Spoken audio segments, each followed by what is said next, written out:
रमजानुल मुबारक की आमद से कबल मुल्क भर में शादियों का सीजन चल रहा है। हर वालिदैन की ख्वाहिश होती है कि वो अपने बच्चियों की शादी के लिए अरूसी मलबूसात खरीदे, लेकिन महंगाई ने इस कदर परेशान कर दिया है कि कढ़ाई वाले लिबास की कीमतें भी आसमान से बातें कर रही हैं और गरीब आदमी तो कीमतें सुनकर ही परेशान हो जाता है। दूसरी जानिब अरूसी मलबूसात फरोख्त करने वाले गाहक ना होने और महंगाई के बढ़ जाने का ही रोना रोते दिखाई देते हैं। महंगाई इतनी ज़्यादा है कि लोग अपना किचन पूरा नहीं कर सकते।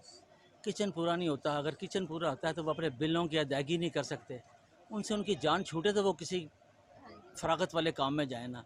इन दोनों तीनों चीज़ों ने हर इंसानी ज़िंदगी को जकड़ के रख दिया है और कुछ मुल्की मामलात इस तरह के बना दिए गए हैं कि बाज़ार देखिए आप सुनने से हो गए हैं।